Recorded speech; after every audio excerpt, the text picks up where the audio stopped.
In the heart of Lagos, Nigeria's bustling economic capital, lived a boy named Samuel Okchukwu, heir to one of the city's wealthiest families. Born into affluence, Samuel had never known hunger, hardship, or danger.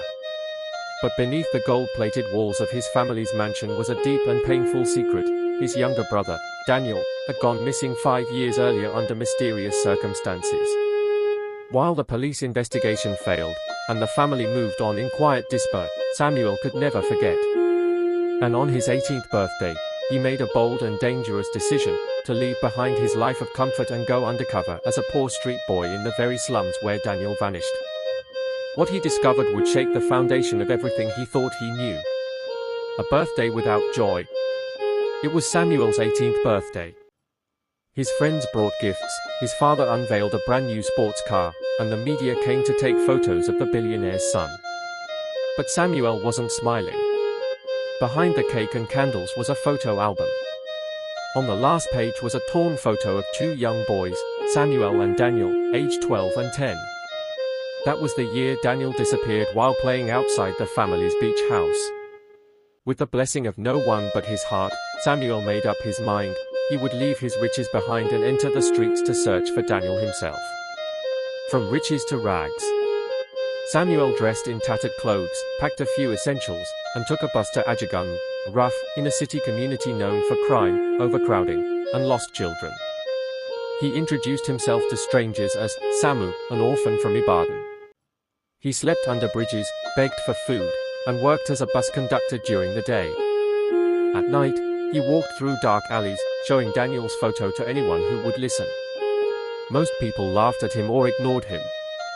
But one day, an old mechanic named Baba Roshi noticed the sincerity in his eyes. "You no be street peeking," Baba Roshi said, squinting. "Your hand soft.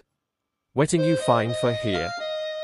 Samuel hesitated, then shared his secret. Surprisingly, Baba Roshi didn't betray him. Instead, he offered help. The street clue. Baba Roshi introduced Samuel to other homeless boys who had passed through several shelters and gangs. One boy, named Skido, looked closely at Daniel's photo and gasped. "I see this boy from Mushin, with one woman we day call herself Mama Blessing. She day run something like adoption house. But he no pure."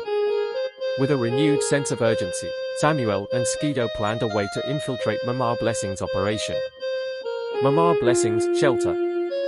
Samuel posed as a newly orphaned boy, and Mama Blessing took him in. Her home appeared clean and well organized, but Samuel quickly noticed the truth. Children were being trafficked, some used for begging, others never returned. One night, while cleaning, Samuel saw an older boy washing dishes, a teenager with a familiar scar on his chin. Samuel's heart raced. "Daniel," he whispered. The boy turned, confused. "I don't know you," he said coldly. But Samuel was sure. That was his brother. The lost brother. Daniel had been brainwashed, renamed David, and taught to forget his past. Mama Blessing had convinced him that his family abandoned him. Samuel spent days trying to reconnect, sharing childhood stories, songs they sang together, their mothers cooking. Slowly, cracks began to form in Daniel's memory. Then one day, while sitting under a mango tree, Daniel recited a line only Samuel and he knew: "If the stars fall, we'll build a sky of our own." Samuel broke down in tears. "It's you, Daniel. You my brother. I never stopped looking." Daniel stared at him, stunned. The memories began flooding back. The escape. Realizing they were being watched, Samuel and Daniel knew they had to escape. With the help of Skido and Baba Roshi, they planned their breakout. It wasn't easy. One of Mama Blessing's guards recognized Samuel from a newspaper headline. A chase followed. But with quick thinking and some help from Baba Roshi's mechanic friends, they escaped in a rickety Danfo bus just before dawn. Reunion and revelation. Samuel returned home with Daniel.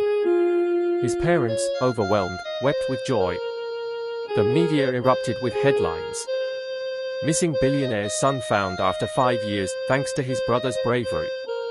But Samuel wasn't done. He gave a televised speech. Too many children are missing. Too many are voiceless. I walked their streets. I slept where they slept. I know their pain. We must do better. He used his family's wealth to create a foundation for street children, naming it the Daniel Home. Legacy beyond wealth. Samuel returned to school, but he was never the same. He wore simple clothes, chose a small dormitory room, and spent weekends in Ajagun, mentoring street kids. His brother Daniel, now undergoing therapy, gradually recovered and joined him in his mission. Together, they became symbols of hope. Samuel learned that wealth was not what he owned, but what he gave. Moral lessons. True love requires sacrifice. The richest hearts are those that serve others. Never give up on family, even when the world does. Sometimes, to truly find someone, you must first lose yourself.